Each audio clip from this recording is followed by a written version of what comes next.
Labdien! Šodien mēs turpinām lekciju ciklu Dzīves akadēmija. Mums ir bijušas jau vairākas lekcijas, gan ievadu lekcija, gan pirmā lekcija vīriešu un sievietes pirmsākumi no sadaļas vīrietis un sieviete.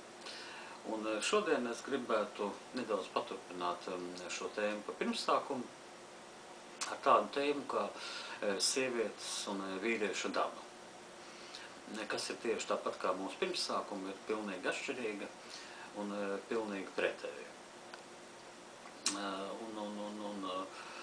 Sievietes psihe vai daba, teiksim tā, psihe ir daudz spēcīgāka par vīriešu, un tādēļ pēc pašas principa, ja sieviete arī vīrieti izveido. Kādu viņu izveido, tāds ar vīrietis ir.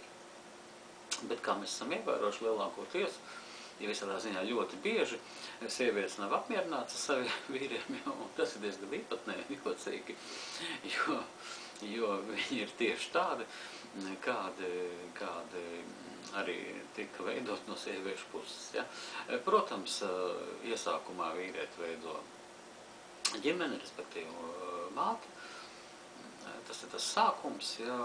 Bet tad, kad mēs satiekamies, iepazīstamies, ja, tad lielākoties mēs esam apmierināti ar to savu otro pusīti un pie viņu pieņemam. Ja.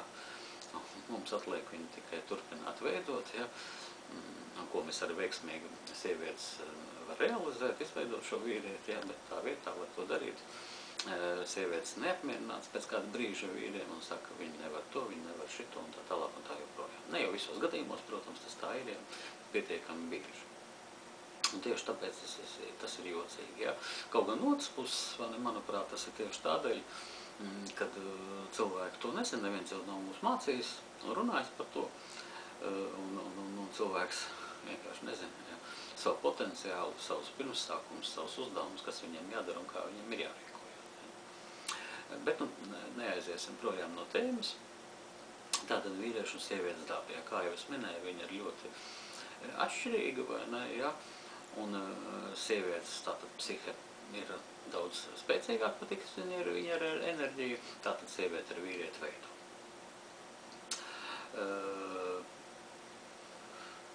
Un ko es gribētu teikt, vai ne, tad sievietei bez vīrieša ir 100% iespēja, bet vīrietim bez sievietes ir 900% nerealizēta potenciāla. Ja?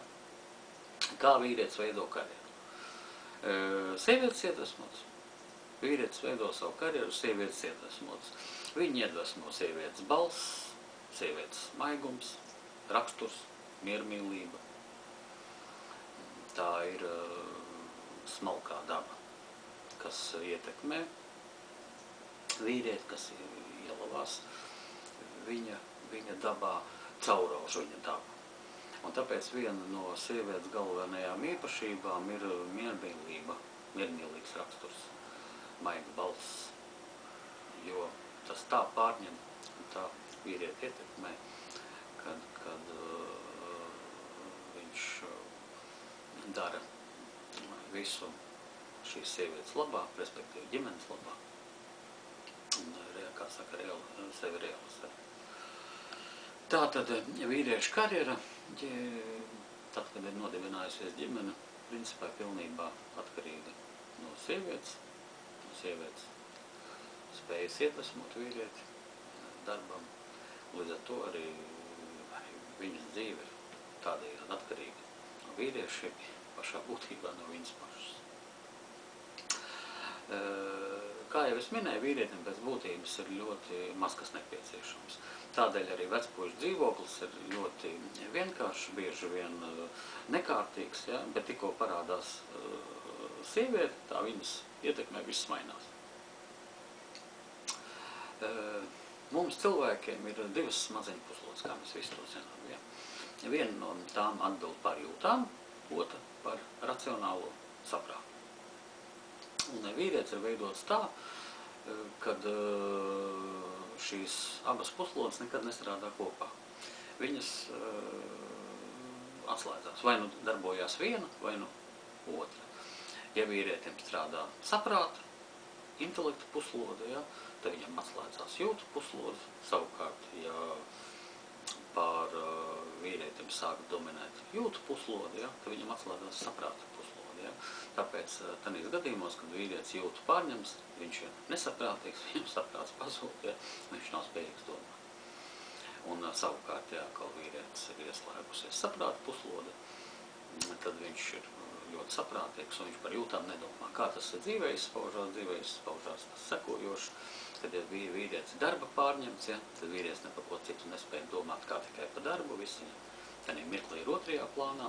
Savukārt, tad, kad vīrietis atpūšās, tad viņš atpūšās uz pilnu klapu, ja, un nespēja neko citu domāt kā tikai par atpūtu. Ja. Un tāpēc bieži vien vīrietis ir vai no darba holiķis un dienām un nedēļām strādā, vai arī, teiksim, dienām un nedēļām atpūžās, vai visklaidīgi dzīvesveidu. Ja.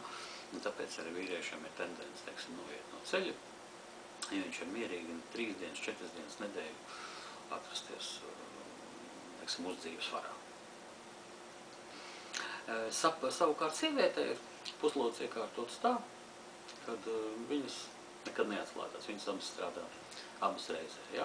Tāpēc sieviete, tad, kad ir darbā un viņa strādā, viņa kad domā arī par atpūtu, par tādām lietām, respektīvi par jūtām, un tad, kad sieviete domā par jūtām, viņa reizē domā par darbu, viņa nekad nespēja pilnībā atslēgties no viena vai no otra, ja? Tāpēc sieviete darbā ir jūtu arī pārņemta, ja? Un tad, kad ir jūtu pasaulē, viņi arī pārņemt zināmā mērā ar darba problēmām. Ja. Tā veidojās mūsu šī vīrietis un sievietes daba. Galīgi atšķirīgi, ja. Un atkal viņu pārveidot un izmainīt nav mūsu varā, tāpat kā savus pirmsākumus. Ja. Un tāpēc nav jēga cīnīties, kā saka, spļaut pret vēju, ja. Jo nekas jau arī nemainīsies. Mums tas vienkārši jāņem vērā, šīs atšķirības, ja, un viņas ir jāizmanto. Nu, lūk, ko vēl varētu piebilst? Sieviete visu zina, bet lēmums pieņemt viņai nevar, viņai tas ir ļoti grūti. Tāpēc ģimenē un attiecībās svarīgi lēmumi ir jāpieņem vīrietim, jo vīrietis spēj racionāli domāt un pieņemt šos lēmumus. Tāpēc visi svarīgie lēmumi ir uz vīriešu pleciem. Kad cilvēki apprecās, tad vīrietis zaudē spēku, bet sieviete iegūst. Un, lai vīrietis to nezaudētu un ģimene būtu stipra, sievietei nepieciešams ir kalpot vīram, respektīvi palīdzēt vīrietim. Īstena gudra sieviete kalpo vīram, palīdz viņam, un tādējādi vīrs iegūst spēku, un ģimene arī iegūst spēku, jo sieviete ar savu psihisko spēku paceļ vīru, dod iedvesmu rīkoties.